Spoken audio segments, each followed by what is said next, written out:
gentlemen, are you ready? Kalian ini pemimpin-pemimpin Indonesia ini, yang mana yang gak sengkuni? Terus kalian ini menjadi sengkuni atas penderitaan apa? Kamu pernah susah apa hidupmu? Kamu itu atas nama penderitaan yang bagaimana sehingga kamu jahat kepada rakyat itu? Apa alasan sejarahmu? Kalau sengkuni ada alasannya untuk jahat, meskipun kejahatan dia tidak sepadan sama sekali dengan penderitaannya. Nah ini Indonesia ini, kamu itu menderita apa sehingga kamu kejamnya begitu rupa kepada rakyat? Kamu pernah menderita apa? Kamu pernah miskin apa? Karena kamu pernah puasa kayak apa? Kamu pernah tirakat apa? Kamu lancar-lancar semua. Kamu bisa membayar miliaran untuk jadi pejabat. Apa alasan untuk jahat kepada rakyat? Sengkuni saja tidak sejahat kamu, padahal dia penderitaannya ribuan kali lipat dibanding penderitaan. I'm a survivor. I'm not gonna give up. I'm not gonna stop. I'm gonna work harder. I'm a survivor. I'm not gonna give up. I'm not gonna stop. I'm gonna work harder. I'm a survivor. I'm gonna make it. I'm a survivor. I'm a survivor.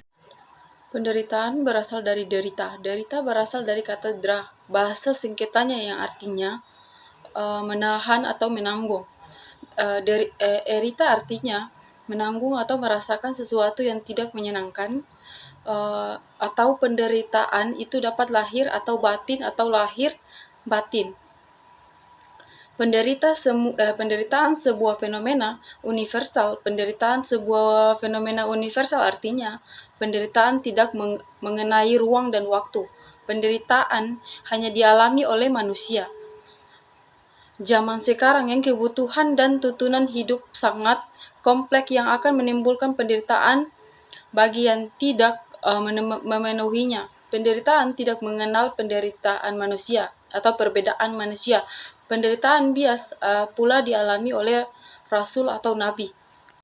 Penyebab penderitaan. Jadi penyebab penderitaan itu didasari oleh dua faktor. Yang pertama ada internal. Internal itu berasal dari dalam manusia sendiri. Sedangkan yang kedua ada eksternal atau dari luar diri manusia. Di mana eksternal ini terbagi atas dua, yaitu murni dan tidak murni. Bahkan dari sudut agama, sebab penderitaan terbagi atas dua pula. Yang pertama ada ujian dari Allah, yang kedua bala atau siksa dari Allah. Selanjutnya ada penderitaan. Jadi dalam diri manusia itu ada cipta, rasa, dan karsa, di mana karsa adalah sumber yang menjadi penggerak segala aktivitas manusia. Sedangkan cipta adalah realitas dari adanya karsa dan rasa, baik karsa maupun rasa selalu ingin dipuaskan setelah keduanya menemukan yang dicarinya. Manusia akan merasa senang. Apabila tidak terpenuhi, maka manusia akan menderita. Jelaslah bahwa karsa dan rasa merupakan sumber penderitaan manusia. Wujud penderitaan adalah rasa takut dan rasa kurang, keduanya termasuk penyakit batin manusia. Maka jalan terbaik untuk menguranginya adalah dengan menyehatkan batin itu sendiri. Penderitaan dan sebab-sebabnya yang terbagi menjadi dua. Yang pertama, penderitaan yang timbul karena perbuatan manusia. Penderitaan yang menimpa manusia karena perbuatan buruk manusia dapat terjadi dalam hubungan sesama manusia dan alam sekitarnya. Yang kedua, penderitaan yang timbul karena penyakit atau siksaan atau azab Tuhan. Penderitaan manusia dapat juga terjadi akibat atau siksa azab Tuhan. Namun kesabaran, takwa, optimisme dapat merupakan usaha manusia untuk mengatasi penderitaan itu. Materi selanjutnya yaitu siksaan. Berbicara tentang siksaan, maka pasti akan terbayang dalam pikiran kita bahwa siksaan itu adalah mengenai neraka dan dosa. Kita pasti melakukan hal-hal yang mungkin melanggar aturan agama kita yang bisa menimbulkan dosa yang dapat menyiksa kita. Contohnya siksaan itu berupa penyakit siksaan hati, penyakit siksaan pada badan dan sebagainya. Contohnya siksaan pada badan itu contohnya ada salah satu anggota tubuh kita yang terluka dan pasti seluruh anggota kita akan merasakan sakitnya, dan pasti kita sangat terganggu karena sangat tersiksa dikarenakan oleh penyakit yang atau luka yang ada di tubuh kita. Rasa sakit. Rasa sakit adalah rasa yang tidak enak bagi si penderita.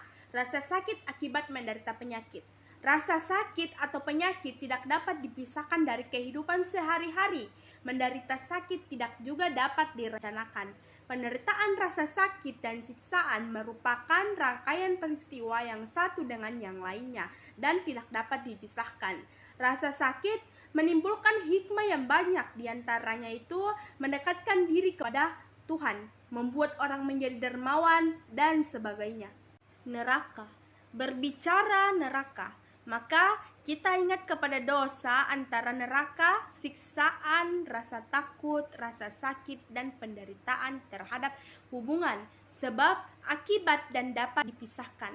Manusia masuk neraka karena dosa. Oleh karena itu, bila berbicara dosa, maka selalu berkaitan dengan kesalahan. Manusia juga tidak terlepas dari kesalahan. Kesalahan dapat disengaja maupun tidak disengaja, tetapi selalu mendapatkan hukuman. Siapa yang menghukum tergantung kesalahan itu.